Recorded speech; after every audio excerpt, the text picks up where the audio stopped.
for more on the VA scandal and, of course, Benghazi. I'm joined now by Congressman Elijah Cummings. Congressman, thank you very much. First, to the VA, I wanted to ask you about Shinseki because the White House came out yesterday, the president came out, and it only made people angrier about the lack of action.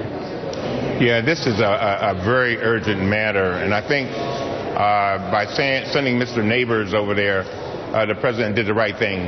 Nabors, we know him from Congress because he used to work with us, is a can-do, get-it-done, straighten-it-out type person. But this is got to have what the presidency calls the urgency of now. Because when we're dealing with veterans, I mean, they've given their blood, their life, their tears, and some of these horror stories that we've heard about, I can tell you up on the Hill, it is truly bipartisan, the concern, and certainly the concern is bipartisan with regard to our constituents. And so hopefully this matter will be resolved very quickly. But again, I think that if it cannot be quickly, the president has to make some tough decisions.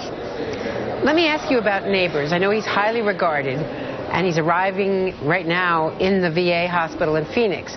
But is he the right person to be taking this on because of a possible conflict of interest? This is Shinseki only last week testifying about his connection to Rob Nabors. Let's watch. Rob is a fresh set of eyes. He's the son of a veteran, and he's a proven performer who brings broad and significant management experience to this task, and I welcome his assistance. I've known the Nabors family for a long time. Rob's dad and I were served together for many years, and I know his mom and dad well, and I welcome the assistance of Rob Nabors. So, I also know him. These are the pictures, by the way. Yeah. Well, these are the pictures of Rob Nabors arriving just now, just moments ago in Phoenix. I'm taking nothing away from Rob Nabors, but the fact that the Shinseki and Nabors families have been friendly for generations, that Shinseki watched Rob Nabors grow up, that he and Rob Nabors' dad served honorably together in Vietnam. All that of us does who say know, we it would know be him. hard for him to be tough. Yeah, no, if you know, I know him well. He'll be tough when he has to be tough. He knows that this is very serious. It's not just about Shinseki. It's about our veterans, and he's a tough-nosed kind of guy. He will get it done, regardless of relationships, because his duty is not to Shinseki, but to our veterans and to our country. So I have no doubt he'll make the decisions that have to be made. He'll straighten the matter out, and again, get back to the president so that this matter will be addressed effectively and efficiently. And we, of course, want to ask you about Benghazi. Why the decision by your caucus, and a divided caucus it was? You had your microphone cut off by Darrell Issa, your chairman of the committee on which you serve, the Oversight Committee. Yeah. And Adam Schiff and you and others, I think, were against playing a role in what could be, a real witch hunt, according to you. It's dominated by 7 Republicans. Why even play the game? Well, the fact is that we do believe that it's probably a witch hunt, but the fact is we have to be in the room, Andrea. Two major things. We have seen the abuse that Mr. Issa, Chairman Issa, the way he performed, not allowing us to have records, surprising us with witnesses and things of that nature. But we needed to be in the room because somebody has to be the defender of the truth.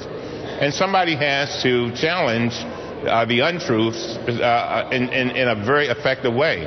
And so, although we may not like the idea that it's going on, we have to be in the room. I think the American people want us to have a transparent, fair evaluation of the situation, and that's what we intend to do, to hold the Republicans to a standard. I'm still trying to figure out what the purpose of it is, this special committee, because we have had now an ARB report. We've had 2 bipartisan Senate reports. We've had the 4 reports coming out of the House, and even the Armed Services ranking member said basically enough is enough. And so I'm going to be meeting with Mr. Gowdy very shortly, and this is news for you, Andrea. It's hot off the press. Be meeting with him very shortly, and we're going to be going over what the aim of the committee is and what questions we're trying to answer. One question that comes to mind is that there was a Politico report today that Hillary Clinton's people, who are obviously involved and concerned about where this is going, wanted the Democrats to play a role, wanted you in the room. Did you communicate with Hillary Clinton representatives or anyone from that team? No. I believe that, let me be clear. I believe that Secretary Clinton can fend for herself. But the thing I'm also concerned about is when the Republicans under Issa would bring witnesses and present them before us that we never had any access to. And then if they are allowed, Andrea, to say things and it not be challenged, in other words, that there's not a search for the truth, the whole truth, and nothing but the truth, there's a problem. So it's better to be in the room. One other question. Alan West, a former member of Congress and now a Fox contributor, has questioned the loyalty of Tammy Duckworth, who's one of the members for this committee. Said that he wonders where her loyalties lie. I just want to get your response. Tammy Duckworth, of course, a double amputee for having served in Iraq. You know what? It doesn't even deserve a response. He should be ashamed of himself, and I'll make that very clear. And if I see him, I'll tell him that. I look at Tammy and I know of all the things that she's been through. And sometimes, Andrea, she comes in that hearing room in a wheelchair and struggling just to get to her seat. And somebody to have the audacity to say something like that upsets me to the nth degree. Elijah Cummings, I know you will follow up. Thank you very much. Oh, I will. Thanks, Congressman. All right. Thanks for being with us today. Thank you. On a busy day on Capitol Hill.